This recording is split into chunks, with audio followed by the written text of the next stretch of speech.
everyone. Welcome to Sunday Night Dead. Matthew Slozer here from Automoon Paranormal in beautiful Winston-Salem, North Carolina. Thank you for closing out your weekend with us tonight. We have a good show for you talking about the Japan Doomsday cult. So, yes, first of all, I apologize in advance here. We're getting into pollen season. Winter is definitely gone here, so we're definitely in the middle of spring, and pollen is well out. And I have in the last hour or so not only been sneezing, but eyes itching, the whole thing. So hopefully I don't get on a sneezing kick here while we're talking, because I can rattle off quite a few sneezes at once. So hopefully that doesn't happen. Yes, Christine, actually, it's actually just starting to grow in enough that you can see it. I actually started at the beginning of the month, so I guess it's growing in enough that I can actually show up now. So, but yes. So if I was going to tell you that the worst chemical weapons attack, at least by a private group, not like an army, that happened in the world. Most people would probably think it would be ISIS or Al Qaeda or some terrorist group here, but it was done by a anime-making Doomsday cult whose members ran around wearing masks of their leader and doing dances and having some pretty bizarre behavior. But as we go through this whole list, they did quite a lot, and they still exist. They are not gone, contrary to what some people may think. So we'll do a little bit of a deep dive on, and I may be butchering the name, so I apologize if I am. I am Shinroko, and their leader. Hey, Steph, happy to have you on. Shoko Ashara. So he was born in 1955, and he had juvenile or like a congenital glaucoma. Hey, Jason, happy to have you on. I saw you post. Jason posted about spring arriving up there. It's definitely spring here, as I was saying earlier. I'm like fighting off sneezes, so hopefully I don't have to pause here for technical difficulties as I have like a sneezing fit or something. But there's a lot of notes here, so I'm actually going to have to like refer to some of this, because when I start going through all the terror attack attempts that this group did, it's crazy, all the stuff that they did here. But anyway, so he was fully blind in one eye, partially blind in another. And so he got sent to a special school for the blind, where it was apparent pretty early that he was pretty much a bully, intimidated, treated others pretty roughly. I think this personality trait will factor into his more adult life. He studied acupuncture and traditional Chinese medicine, which they said was kind of a typical thing for people who were blind in Japanese culture to study. That was a typical kind of course of study for them to follow. But his kind of mindset, he had this rejection of Japanese culture, and he kind of developed his own philosophy, which turned into this kind of teaching and morphed into this religious or quasi-religious practice that really morphed or blended Tibetan, Buddhism, Hinduism. They had a lot of worship around Shiva, Christianity, some Doomsday millennial revelation type things from that, as well as the writings of Nostradamus. Now, some of this to come into the mindset in the late 80s, and this might be hard for younger people to relate to this, but much like how China is viewed today, in the 80s, Japan was kind of viewed that way, at least here in the States. Japan made great progress technology-wise. They did a lot of manufacturing things on simplifying. Dogs outside doing that, so I'm setting off my dogs in here. Bella, knock it off. We have a dog. We have a neighbor that keeps their dog out constantly, and he barks constantly, and then it sets them off, which I just absolutely love. Anyway, let me get back to this. So they made lots of product quality. They like cut out steps, improved quality, so they were able to manufacture things cheaper and higher quality things. And so a lot of manufacturing started to get hurt in the States. Businesses in Japan started doing very well. Their economy started doing very well. So much the way that kind of China's viewed today, there was this big, Japan threat, and Japan was taking our jobs, and Japanese businesses were buying up real estate in the U.S. And so there was this kind of, I don't want to say animosity, but there was this kind of mutual tension between the two countries. And even like some of the anime and things at the time, there was this, conspiracies. The United States was all like the villains were all U.S. doing kind of conspiracy type stuff against Japan. And his philosophy kind of morphed around this as well. So there was this whole, the United States kind of morphing into this revelation and Christian Nostradamus type part of his philosophy. He considered the United States was the beast in Revelation, and that there was going to be World War III, and that was going to be primarily between the United States and Japan. And there was going to be this nuclear war that was going to eliminate everyone that didn't know the truth. And that's what the I Am Shinroku meant, the truth. And so all the people that weren't followers were going to be eliminated. It's kind of funny. We were talking a couple of weeks ago about Manson. It was kind of the scene. There was going to be that kind of doomsday thing where there was going to be the Armageddon that eliminated everyone but the true believers, where they were going to come out and teach the survivors how to live. So again, you see some common themes here. Anyway, what was interesting was they made these anime, and some of them are out there. They're really kind of corny.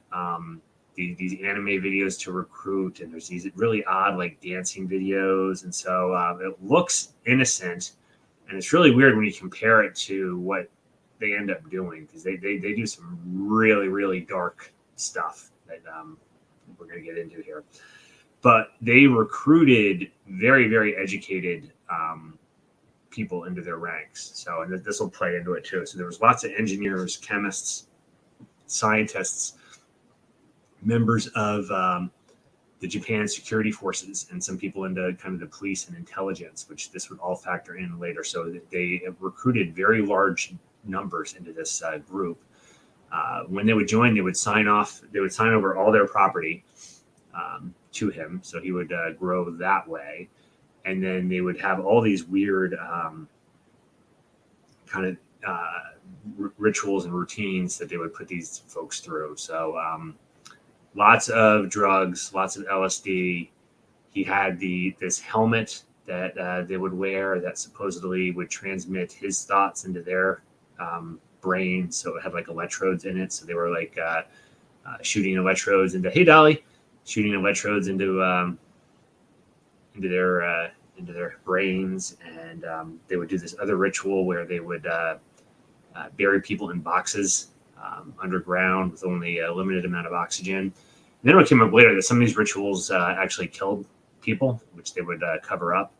And then they would also kill people that tried to leave the cult and cover that up as well. And this would just get worse and worse as time goes on. So so as the signing everything over, these were again families that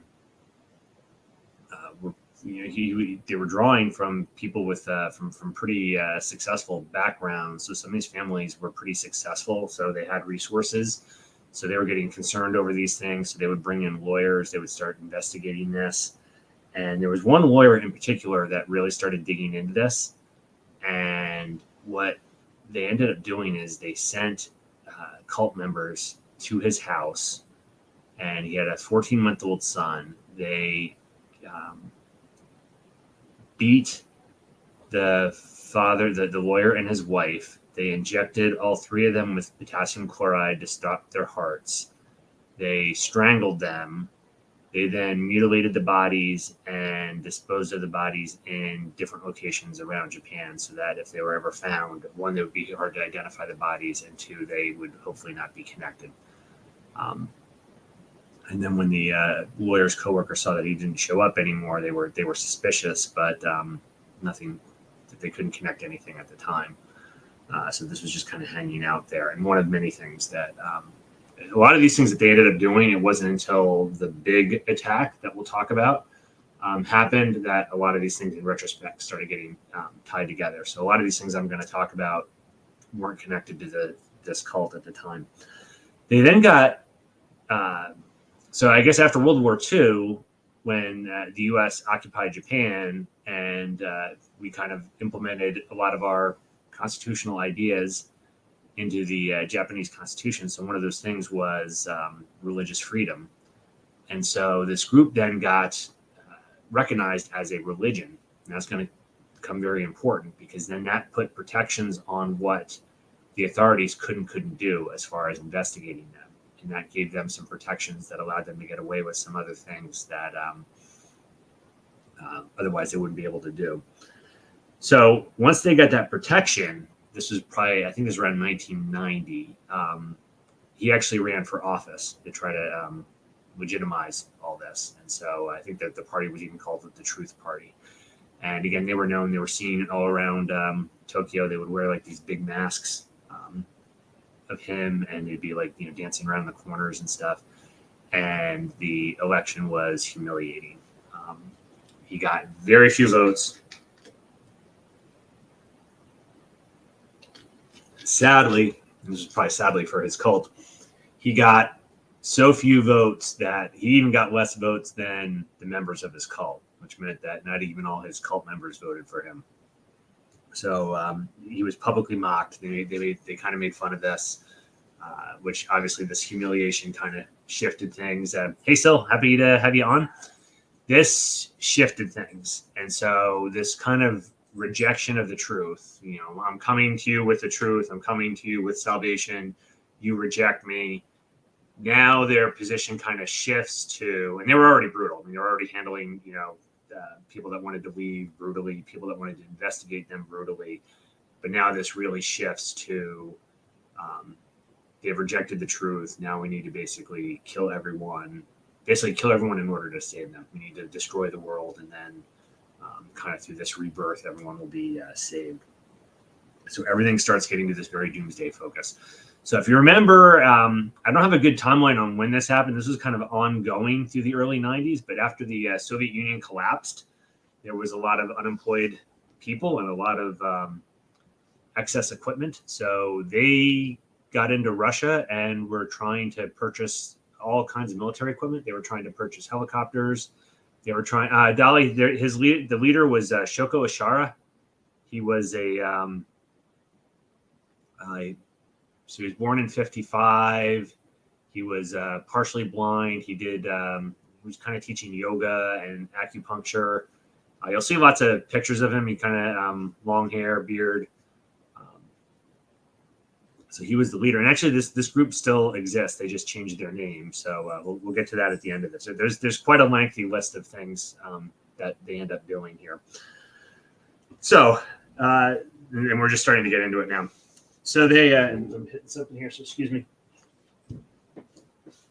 So they're trying to buy military equipment. They're trying to buy helicopters and assault rifles and just all kinds of military hardware. And they also, because remember, he's got a lot of money because all these people that signed up turn over all their wealth, all their property becomes his. So they turn everything over to him. So he's got lots of money to buy these things. And so the first thing they tried in 1990 is, again, they had lots of scientists in their group. So botulism toxin. So that's, if you improperly, it's a bacteria, it's in soil. It's one of the things that you worry about with like canned goods. If you see the can kind of bulging out, it grows in the absence of oxygen, but it's highly, highly toxic. It's a neurotoxin. So you got to worry about it, and with like food poisoning and things. And it is something that they worry about because it's It's created by bacteria, but it's a toxin created by the bacteria. So it's a poison. So it's not necessarily it's a biologically produced poison. It's not necessarily a infection, like an infectious disease. So they got botulism toxin, and they tried spraying it all around a U.S. military base in Japan. Nothing ended up happening in that, so that was a failed attempt. Then in October of 92, during an Ebola outbreak, they sent members to the Congo to try to get Ebola and isolate Ebola to bring back so that they could use it for a bioweapon attack in Japan. And that fortunately failed as well, but they're just getting started here. Then in July of 1993, they tried botulism again. So they had this kind of thing rigged in a car or a truck, and they tried to spray botulism toxin around crowds during Prince, I'm probably going to butcher this name as well, so I apologize, Naruhito's wedding. So during that, they tried to disperse botulism toxin into the crowd. And again, it's a neurotoxin, so it's very poisonous. It's very deadly, so it would be pretty bad. Then a month later, there was people complaining about this odor, and people were getting sick, and people were getting nauseous, and I think dogs were getting sick in this area, and they were able to isolate it to coming out of this, I think it was like an 8-story building in Tokyo that was owned by the cult.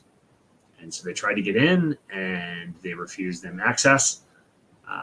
Again, church activity or religious activity can't interfere with us. They found like oily substances like up on the roof. By the time they were able to get access to the building, they couldn't find anything. The building was basically cleared out. It was determined later through the investigations that what they were trying to do was produce anthrax and send anthrax spores out through the ventilation or out through basically like the chimney of the building, and spread anthrax spores all over Tokyo to create a anthrax epidemic in Tokyo. It fortunately didn't work, but basically whatever they were spewing out of that exhaust was just noxious, and it was enough to make people sick, and but not deathly sick. So again, that was their next attempt. That failed. Once they realized that they were going to get this much scrutiny, animal lovers won't like this, they then moved and purchased a ranch in Western Australia where they started doing experiments and doing their testing of their biological and their chemical weapons on cattle and sheep in this ranch out in Australia. So they basically now have a bio and chemical weapons testing facility in Australia that they bought in 93. So they started doing this. Their next thing, also in July of 93, they again tried this truck dispersal method, and they tried spraying anthrax spores around the Imperial Palace of Japan. Again, failed, fortunately. Then also in 1993, they started producing nerve agents. And so they produced sarin, which is a nerve gas originally developed by the Nazis in World War II. And they attempted to murder a rival, another spiritual leader with sarin. Basically, I think they sprayed that. The typical thing is they'd have it in a syringe and they'd like spray people with it. I think that's what they did. There wasn't a lot of detail on how they did the attack. He, I believe, was disabled, but he survived. Then there was an issue with a property dispute, and there were judges involved. And so what they were originally going to do is they were originally going to launch an attack in, I guess what would be like the courthouse where this would be seen. And this is their first real big attack. And they decided instead of doing that, why don't they attack the neighborhood where these judges lived? So in this case, they, again, did their truck, but instead of doing botulism or anthrax, this time they sprayed sarin. This was in early 94. They sprayed sarin around the neighborhood.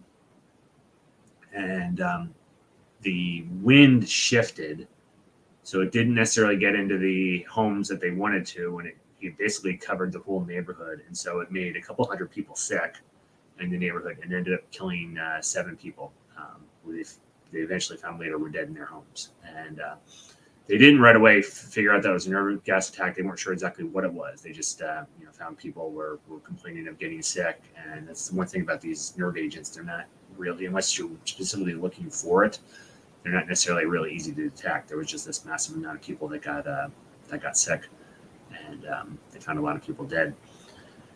Then they tried. So as I said earlier, a lot of these were found in retrospect when they did the investigations.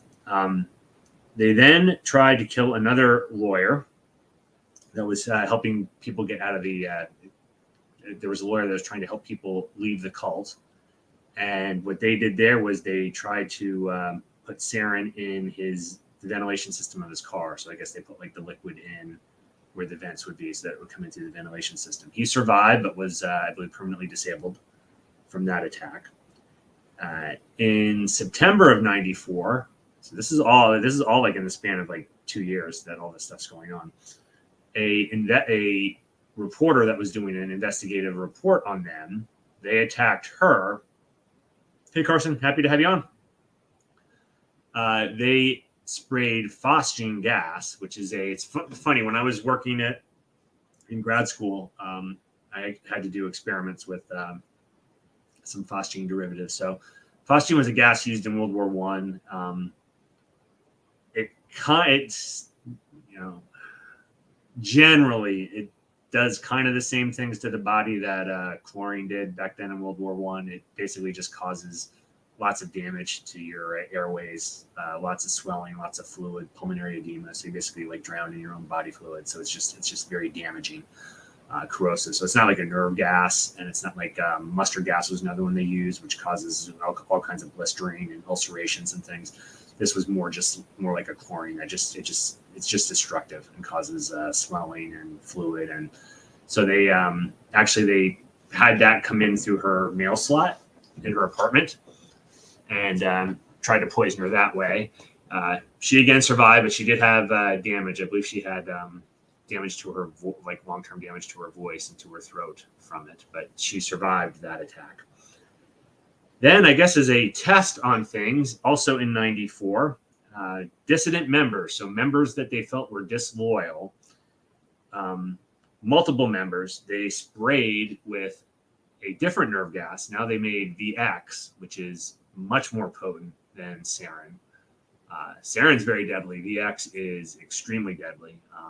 There's a very small difference between the amount that you're exposed to that causes symptoms and the amount that you're exposed to that will kill you.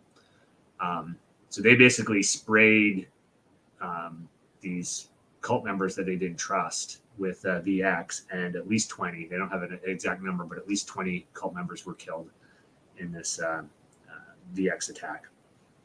So again, just doing it to their own group at this point.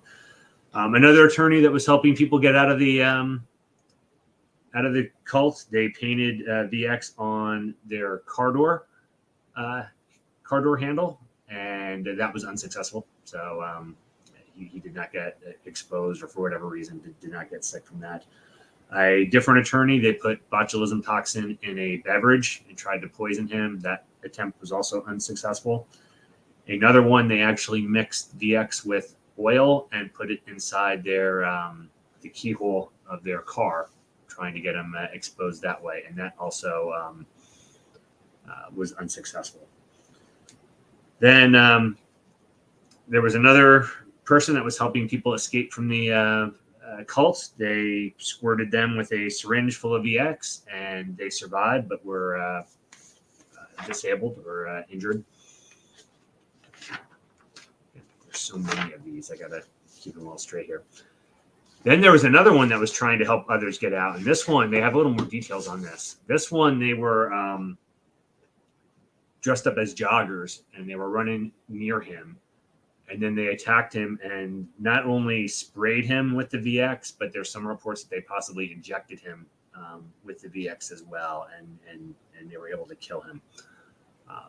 There's also a report that I saw, but I'm just going to qualify this one that I remember hearing this, and I did not see this in any of my research, so I might have this wrong.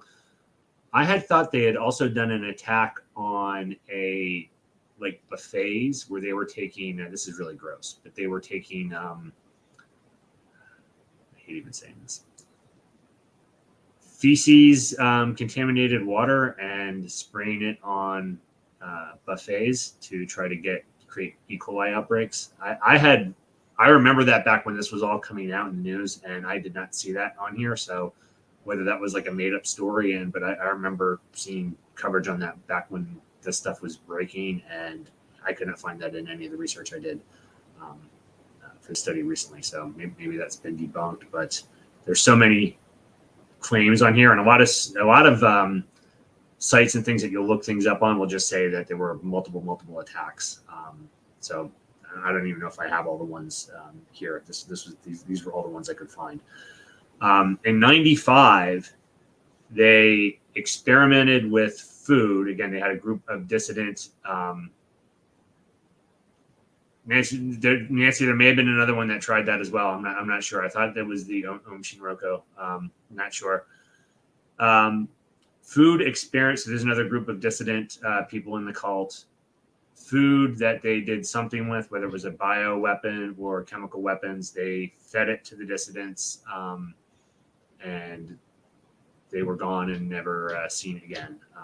Unclear how many, but they got rid of a bunch of people through poisoned food. In also early 95, another group that was, he was actually the leader of a group, a support group, helping people transition out of the cult. He was attacked and sprayed with VX, and he survived but was injured from that. So that happened. Another attack with in February of 95, where VX was placed again in the car ventilation system of a car. This was a spiritual rival. So this was somebody from a group they considered a rival religious group. That failed. That person did not get injured in that. Then what happens? This is what brings it all to the head. A wealthy cult member escapes through the help of her brother. They catch the brother, who fortunately leaves a note behind that says, "If I disappear, it was this cult." They drug him. They were experimenting with their own truth serums and stuff. That's probably what they used. They drug him to try to find out where his sister was. He dies as a result of this drugging. They end up incinerating the body, but this ends up getting, I guess, through, he leaves the note from all this. This ends up getting on the authorities' radar now. But as I mentioned earlier, there are so many people involved in this cult, including people in the intelligence services and with the police, that they know ahead of time that the cult's now being investigated and there's going to be raids on the cult. So they take it up a notch, and now it's basically, okay, it's time now to do our big attacks on Japan. So now this is where the big attacks are going to start coming in. So they start doing what looks like a couple warm-ups to this. So there was a attack in the subway, and so one of their main headquarters was near this hub. And I'm not even going to try to pretend that I, understand the Japanese subway system, but obviously, Tokyo, Japan as a whole, but particularly Tokyo, high population density, a lot of travel by their train and subway system. So there's lots of people moving in these systems. So they were kind of close to the hub, and so some people even think there was some symbolism to this, that they were going to do a nerve attack at the nerve center of kind of the transportation hub of Tokyo. Anyway, there was a earlier attack. They don't know exactly what the agent was in the subway in early March that hurt 19 people.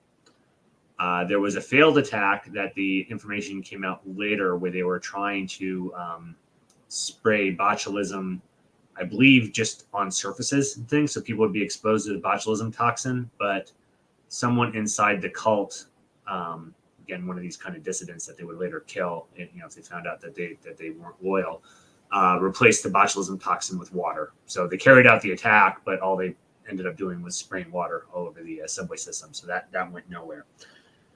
But then the big attack happened, and that was 5 different people had packets. And so the idea here was that and I've heard different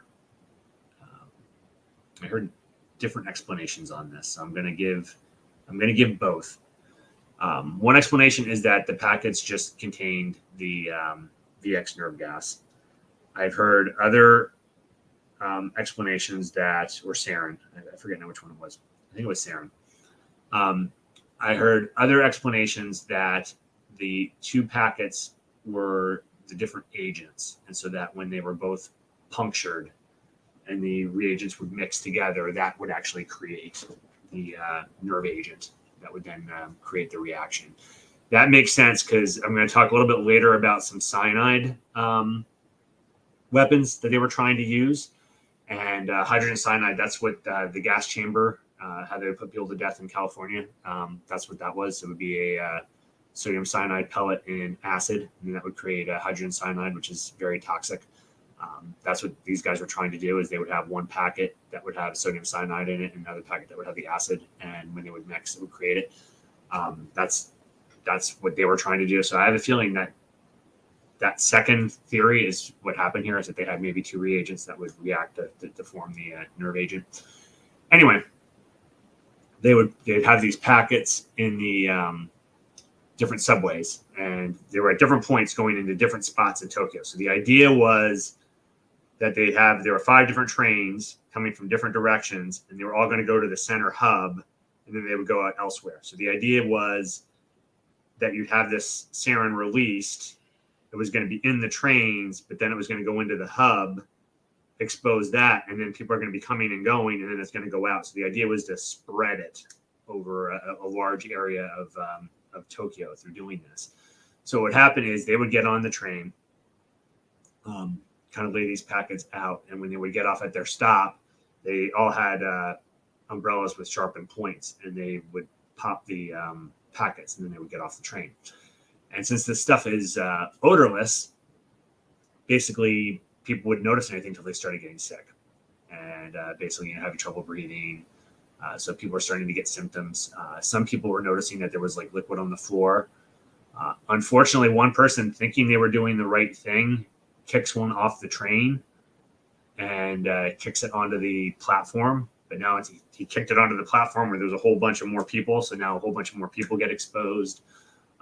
Nobody knows what it is. People aren't connecting it. What they initially start doing is they close the cart, that car of the train, but they don't stop the trains. So people are still in the other carts. Meanwhile, the gas is moving through the other trains and getting other people sick. So they didn't stop the trains initially.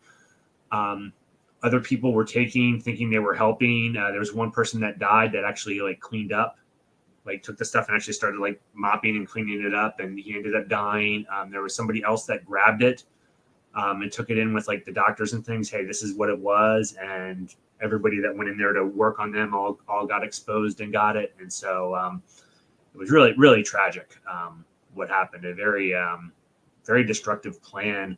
Surprisingly, only, and I say only, I mean, obviously every death is bad, but this could have been so much worse. 12 fatalities, but thousands went to the hospital, and I believe it was about 1,039 were admitted, and there was a couple hundred out of those that were there for kind of long term. And that's the one thing about these nerve agents is even the ones, Putin's in the news a lot with that Novichok and stuff. Even the folks that survive, even if you survive being poisoned by a nerve agent, in most cases you're never the same. The damage that is done from that exposure, you'll have some kind of issues for the rest of your life to varying degrees. So, So, I mean, on one hand, it's good that they're still alive, but it's not like their lives are not forever changed from that. So this obviously became big started coming out. They started tying it all together, but it took a while for it all to be connected, and it doesn't stop here. May, they tried doing the same thing as I mentioned earlier with cyanide, and that injured 4 people. May, an unknown substance released in the subway injures 11 people. July, an unknown substance released in the subway injures 36 people. July, another cyanide attack totally failed. They found it on, it was like either not deployed or whatever happened. Nobody was hurt in that one. Also in July, another cyanide device found, I think that one was found on fire, and that injured 1 person. Also in July, a broken, unidentified bottle was broken with fumes coming out of that. That was cleaned up with nobody getting injured. Also in July, a member, when they're all investigating and trying to catch these, they all went on the run. It took them a long time to catch these members of the cult then. But one member confessed that he was one of the people in charge of synthesizing these materials, and that they had kilogram quantities of mustard gas, which is another nasty agent. You don't even know you're exposed to it at first, and then hours and hours later, you start getting blisters all over the place. So very, very nasty. So hey, Trax, happy you can join us tonight. VX gas, which obviously they were making that. Sarin, Soman, and Tabun, which were 2 other nerve agents that Nazi Germany developed, as well as manufacturing cyanide. So we found all that. In September of that year, they found cyanide in a camp that the cult owned or had members at. Later on, in December of '96, they found a storage of VX that was buried. So they found that. In May of '98, they found 8 cylinders of hydrogen fluoride, which they said was used for the manufacture of the nerve agent for the VX or the sarin, which would likely be so. I can tell you, hydrogen fluoride on its own is very, very nasty. That not only will it eat glass, but hydrogen fluoride is highly, highly toxic and highly, highly corrosive. So it would burn you very, very badly. And then fluoride in general will tie up calcium. So it'll eat the calcium out of your bones, but then also your cardiac, your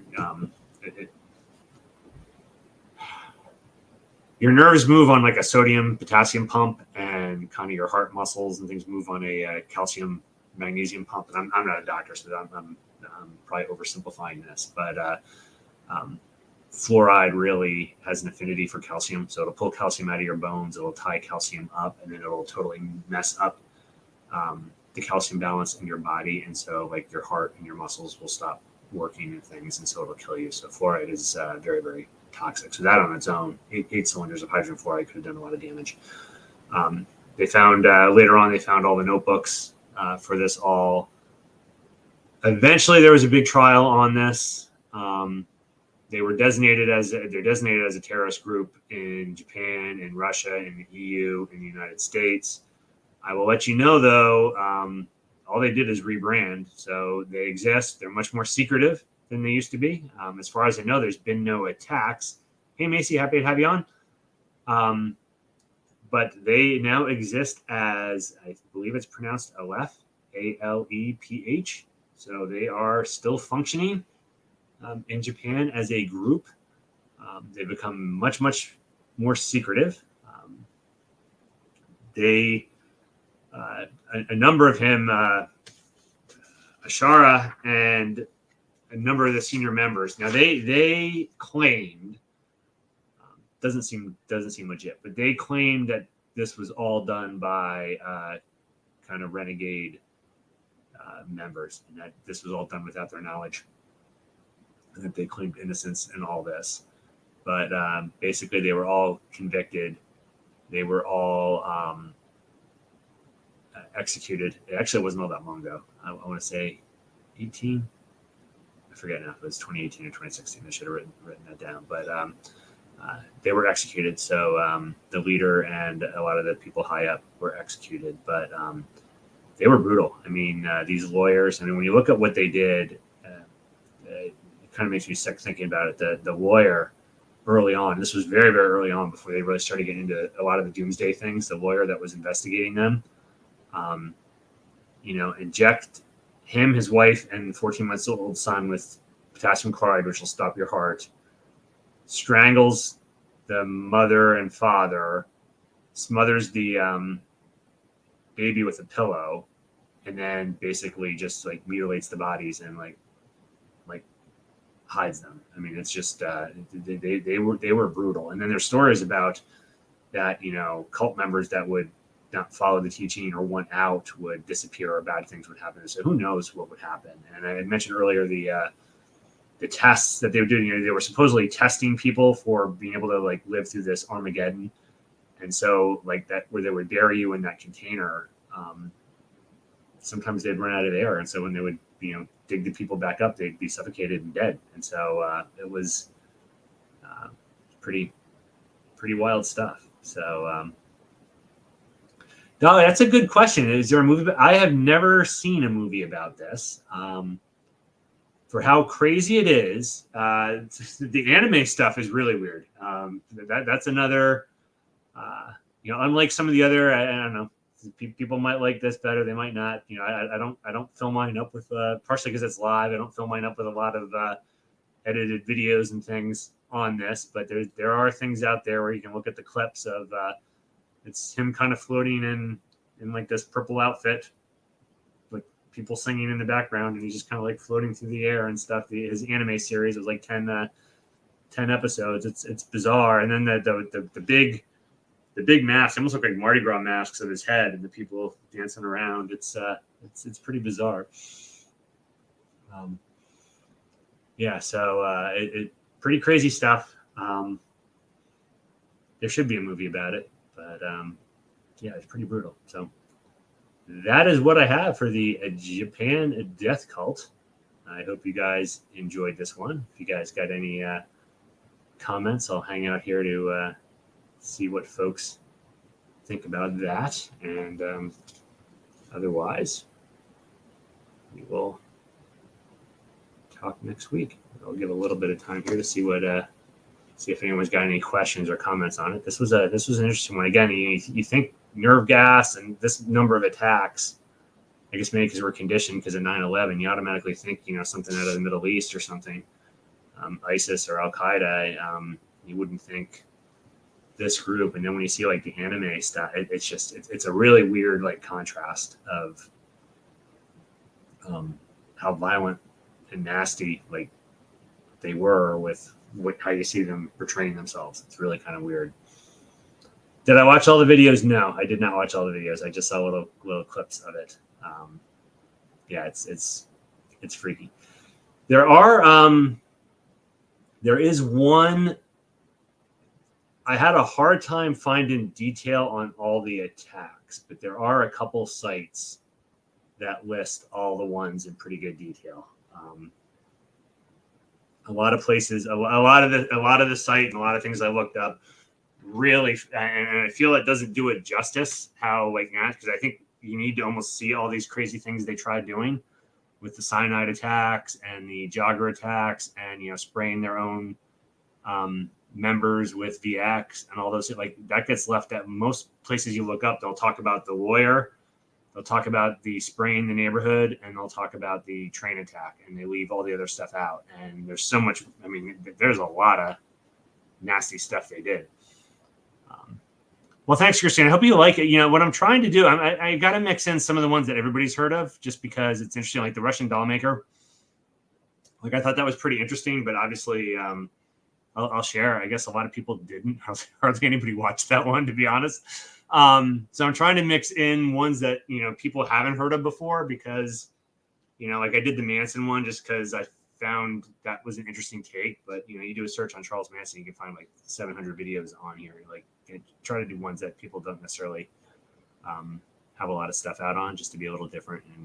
And again, I have a list. I'm just trying to mix it up working in some of the more familiar ones with the unfamiliar ones. And we have Nancy, who was in the chat. We'll be doing shows with her yet, and we'll have Sarah back on, and Trenny, who, it's funny, Trenny, we've set up 3 shows with Trenny, and they've all fallen through, either technical difficulties or like Mother Nature like derails everything. So it's almost like the universe is conspiring to keep her from being on, but we'll have her on again. So kind of the readings, and I will go back to doing experiments. I haven't had the time. My life has been incredibly busy right now with work, and we're getting ready to start going back to the office, which means things are actually going to get worse. I have to start dismantling my little home office here and take stuff back in.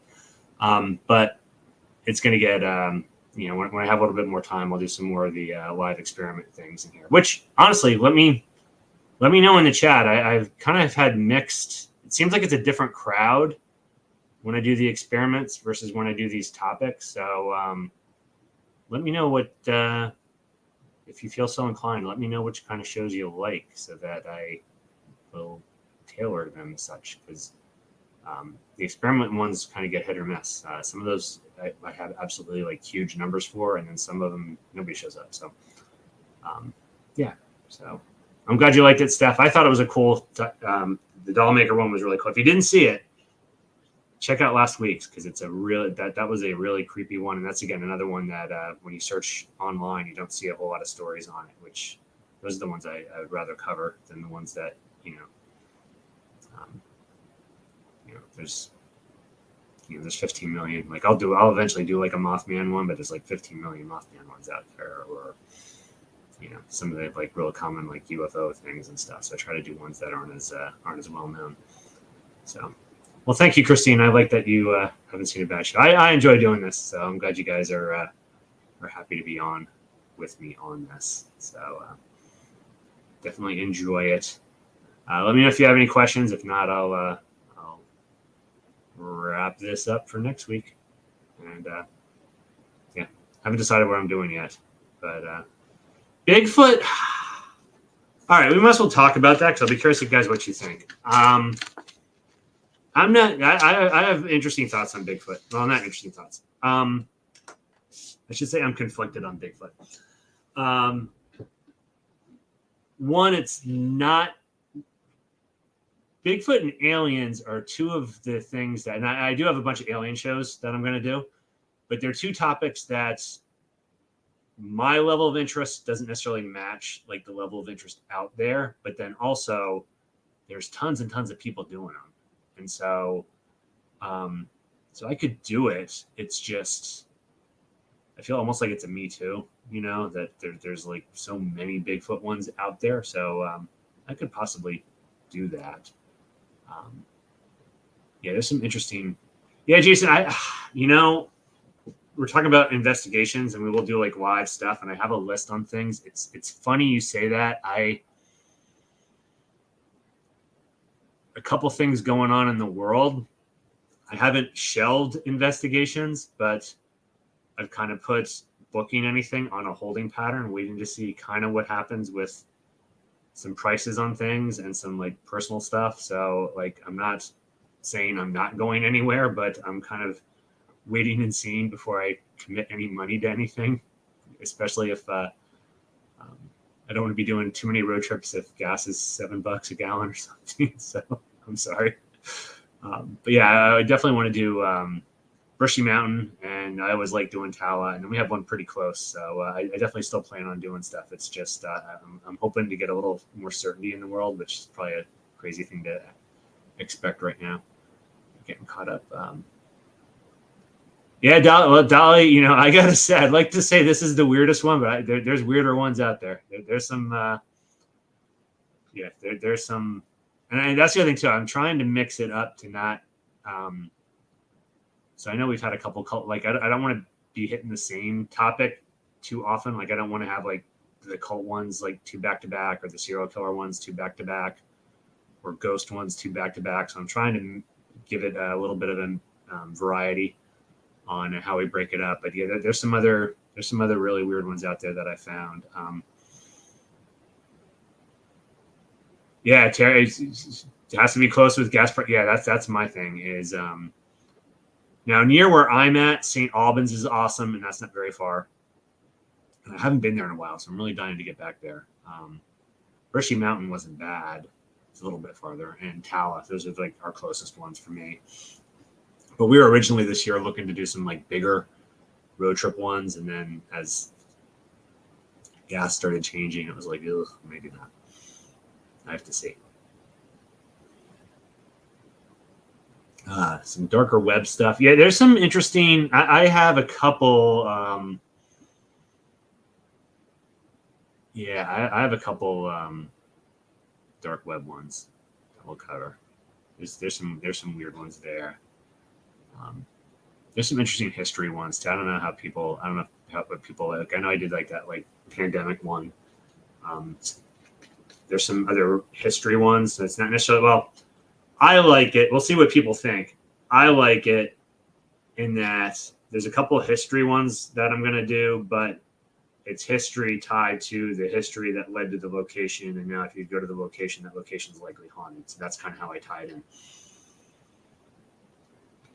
So it's kind of background about the place. So I don't know if that makes sense to y'all, but I could do that, the debunking. That's interesting stuff. I've tried. This goes all the way back to when I did the Ghost, the blog talk show. I have tried to stay out of. I'm not necessarily against it, but I've tried to stay out of that whole looking at, critiquing, weighing in on what other people are doing. Partially on the drama piece. I'm a low drama person. And that seems it just seems I'm always like, as long as you're not hurting anybody, go ahead and do what you want to do on it. It's an interesting concept though. Maybe I'm interested in looking at different stuff, so maybe we'll do something like that. There's some witch stuff. I don't want to give away what I got. And honestly, I don't pick until it's weird. I should actually like line it up ahead of time, but I actually don't pick until like I don't know what I'm doing next week yet. I kind of like wait and see what like hits me as okay. This looks like a good one to do. Then I go ahead and do it. So, which is still really weird. I'll probably go back and do like I did the 9. What were they? Kings of Hell. I'll probably do that again, but it's very, very weird. I won't get too much into it. Some of you will know because you actually commented that I see. Don't you see somebody in your house that has big eyes? Because one of them has a big. And wouldn't you know that there's other things that one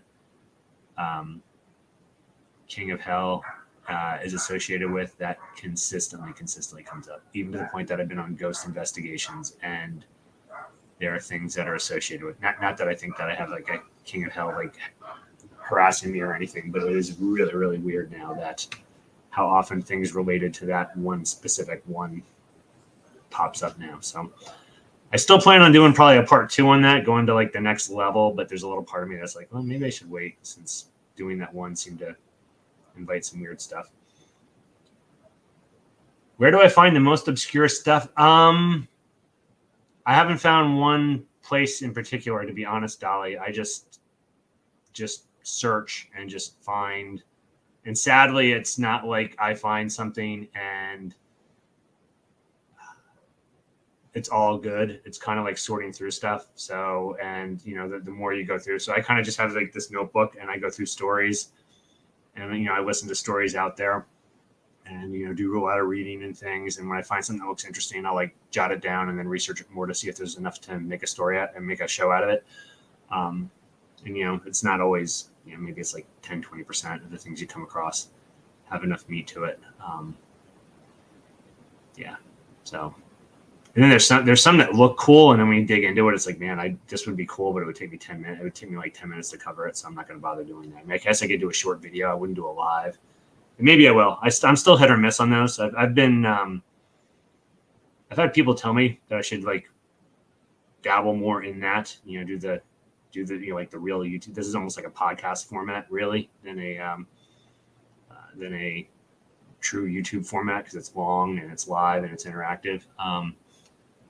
That I should do more of like the 5-10 minute one, and maybe I will for some of those topics. But yeah, I haven't done much on the pre-production type side of things. So some of them that sound pretty cool, you start digging into them, and there isn't a whole lot of meat to it. So DuckDuckGo, I did not use DuckDuckGo. I've just been looking all around. Yeah. Terry's saying that they put out. I'm going to share that if you don't mind. Yep. That's why I try to stay out of that whole thing because it's just.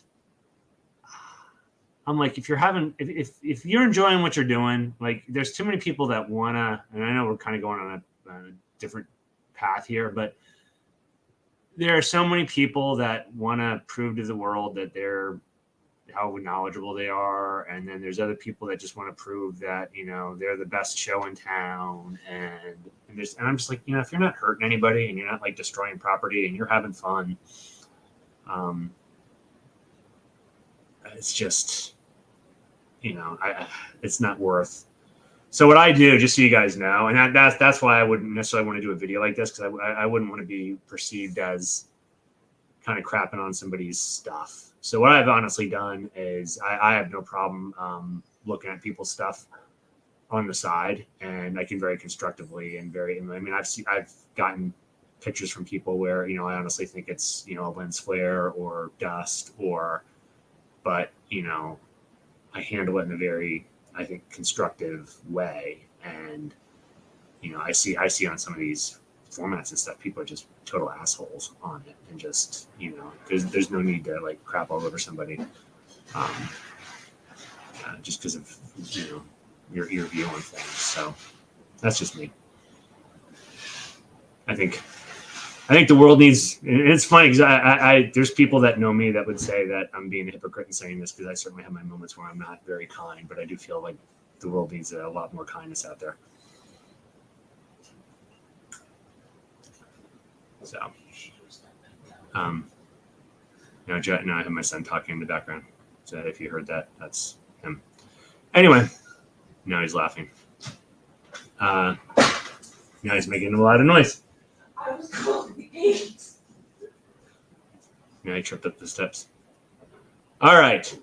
So, yeah, haunted bars are pretty cool. I've been in a couple. I've been able to do some work on a couple of those. It's pretty cool. Definitely, yeah. If you like this, I know we kind of just turned to an open chat in the end, which I always enjoy doing that. And I've also enjoyed kind of the shorter.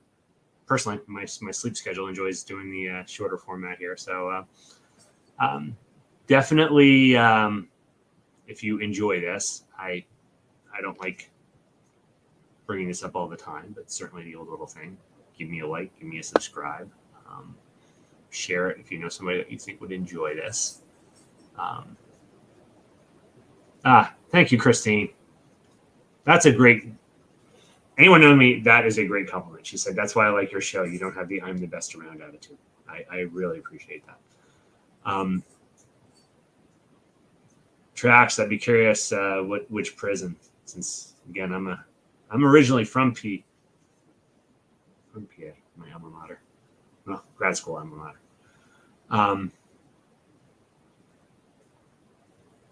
Yeah, see, Terry saying that. Yeah, there's just, and again, even on them, it's they have their reasons for doing it. I'm not even gonna. It's just not my. It's just I choose. And we could do like an almost second show on this. I choose not to get sucked time, energy wise, into that negativity one way or the other. So if people want to do that, I don't want to argue with the people that are doing that. I don't want to get into an argument with them saying they shouldn't do that. It's just not gonna feed it my energy. Muncie, that sounds familiar, but I can't picture exactly where that is. So interesting. And I got my dog's making really weird noises. I don't know if you guys could hear that. So anyway, Well, everybody, I hope you enjoyed the show. I'll let you know what's up next week. As I said, I haven't decided what it's going to be yet. We are going to have Nancy on again soon. Also, I think it's in late April. If you guys remember Samantha with the Estes method that we had some really cool results in. We're going to do that again. Also, I'm going to try, some of you might know this. So the Harry Potter door, although things have been quiet in our house, I don't know if I want to stir stuff up. The Harry Potter door, where I've done a lot of experiments live, my daughter, Shaylin, who's been on the show with me before, she was telling me the story that one of the first times she went in there to kind of like hide was just messing around before she knew there was really stuff in their house. This almost sounds like a horror movie thing too, that she was down under there. And actually it felt like, this is going to sound really horror movie like, that she swore that she could, it was dark in there because it's, again, Harry Potter. So it's a stairwell and then there's a little like room underneath, that she thought she saw like the outline of somebody in there with her. And so she was like, oh, hell no, and got back out. Now, we have all kinds of weird things happen around there. We've had people say that that's like a portal down there.